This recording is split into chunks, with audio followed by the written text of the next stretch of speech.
ہم دونوں حالت میں نہیں ہیں، اس لیے خود ساختہ مت جاؤ. اے لوگ جاتے ہیں نا خود ساختہ کہ جو ہم راستہ ملے گا کسی پہنچ جانا کسی پہنچ جانا تو بیٹھ کے گپا شپا چلا ایسے کرتے رہتے. دادا صاحب کے ساتھ ان کا کوئی تعلق نہیں ہوتا اور بے شمار لوگ کہتے ہیں. دادا صاحب نے خود ہی اس میں واقعہ بیان فرمایا کہ بات تیز ہوتی ہے آہستہ تو بات کیا کرو، تیز بولتے ہیں نا سب آپ نے بتایا نہیں بات آہستہ سے. دادا صاحب نے بتایا کہ جب کہتے ہیں میں وہاں خان پگا پہ گیا خان صاحب ایک میرا حجاب نہیں کھلتا تھا، چشم موجود ہے نا، تو وہاں جا کے بیٹھا تو کچھ لوگ وہاں تھے، میں نے ان کو دیکھ لیا، انہوں نے مجھے نہ دیکھا، یہ مجھے نہ پہچان سکے، وہ خربوزے کھا رہے ہیں اور چھلکے مجھے مار رہے ہیں. خیر میں نے برداشت کر لی بات، وہ تو جو ہوا سے ہوا، میرا وہ مقام کھل گیا اور میں آ گیا کہ نااہل نے خربوزے کے چھلکے مارے اور وہ مجھے نہیں جانتے تھے، میں ان کو جان گیا تھا تو میرا مقام کھل گیا. اب یہ مقام ہے ہی کیا؟ اصل مقام یہی تھا جو کھلا ہے کہ جہاں روشنی ہو اس کے ارد گرد اندھیرے کیوں کچھ ہو جاتے ہیں. یعنی کہ اگر آپ نے کچھ چرس ورس کا کاروبار پتہ کرنا ہو نا تو حضور میاں میر صاحب کے آستانے کے ارد گرد چلے جاؤ، دادا صاحب کے آستانے کے ارد گرد چلے جاؤ، یہ لوگ ہوں گے. اور اگر کوئی نور کی تلاش ہوگی تب بھی یہی ہوگا. تو لہذا تاکہ جو خود ساختہ آیا وہ پھر ہیرونی کھا کے جائے گا جو خود ہی آ رہا ہے. آپ بات سمجھ رہے نا؟ مقصد یہ ہے کہ یہاں پر ظلمات بھی وہیں اکٹھی ہوتی ہیں. تو لہذا اس بات کا ضرور خیال رکھو. دادا صاحب کا سوال یہی تھا کہ ایسا کیوں ہوتا ہے کہ داناؤں کی محفل کے ارد گرد جہالت کیوں بیٹھی ہوتی ہے؟ انہوں نے کہا پھر جواب ملا اس لیے کہ تیرے مقامات کھل جائیں.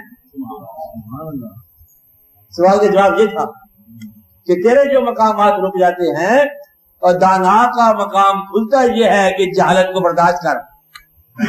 جس دانا نے جاہلوں کی جہالت کو بخوشی برداشت کیا اس کی دانائی کا حجاب اٹھ گیا اور دانائی اس کو واجہ مل گئی. مطلب یہ ہے کہ اللہ کریم کی قرب میں جانے والے وہی زیادہ ہوتے ہیں جو اللہ کریم کے دور رہنے والوں کے ساتھ محبت کر کے ان کو بلائیں. اس لیے مقامات کھل جاتے ہیں. اب بات میں نا تو ثابت یہ ہوا کہ بزرگوں کے آستانے پر بزرگوں کے مخالف نظریات ہوتے ہیں. بات سمجھنا. ایک دفعہ ایسا بھی واقع ہوا، یہ شاہ جمال کا اس کا شاہ جمال صاحب کا سننے والا آپ نے قادری ہیں، بڑے جلالی ہیں. تو وہاں پر وہ ایک صاحب بڑے محبت میں مزار کے ساتھ وابستہ خیال تھے. ایک ساتھ آواز آئی دیکھو نجی یہ تو بڑا منع ہے، یہ تو قرآن میں منع ہے، ایسے کیا کرتے ہو، مزاروں پر آنا تو ٹھیک بات نہیں ہے. کوئی تبلیغی جماعت میں کوئی نصاب پڑ گیا، وہ کو 5-7 آدمی تھے. بتانے والے نے بتایا کہنے لگا میں وہاں پہ گونگا ہو گیا. وہ کہنے پہ آپ کو سمجھ آئی؟ کہتے دیکھو بھائی یوں نہ جھکا کرو. نہیں مجھے سمجھ نہیں آتی. اس نے کیا کام کیا، ان میں سے ایک مولوی کو پکڑ کے نا دربار میں چکا دی. گونگا تھا وہ آپس بات کہنے لگے گونگا ہے پر ہے طاقت والا ہے. مقصد یہ ہے کہ جو اس کو چکایا اتنے میں وہ کہتا پھر میرے ملنے والے آگے. میں نے کہا یہ دیکھو یہ کہاں سے آگے مطلب اس عقیدے میں تم یہاں کیوں آئے ہو؟ ان عقیدے والوں کو ان کو کھیل کرنے دو. ریوڑی کھانے والے ریوڑی کھائیں اور نمکین کھانے والے نمکین کھائیں. تم اپنا لطف لو. یہ جو کلاس کی صورت ہے نا یہ غلط ہے. مقصد یہ ہے کہ یہ ایک سلسلہ ہے، ایک طریقہ ہے، ایک نظام ہے. اس نظام کے اندر جو ہے نا دوسرے نظام والا اس کو برا بھلا نہ کہے کہ یہ غلط کہہ رہے ہیں، پھر یہ کہ مولوی غلط کہہ رہا ہے، پھر وہ کہیں کہ اسلام تمہارا جھوٹا ہے، پھر یہ کہ تمہارا اسلام جھوٹا ہے. تمہارے کا لفظ نکل جائے کہ اسلام جھوٹا ہے، وہ بھی کہ اسلام جھوٹا ہے. اور کون تمہارا یاد رکھتا ہے پھر بعد میں؟ تو نتیجہ یہ ہے کہ پھر اسلام کے خلاف ہو جاتے ہیں.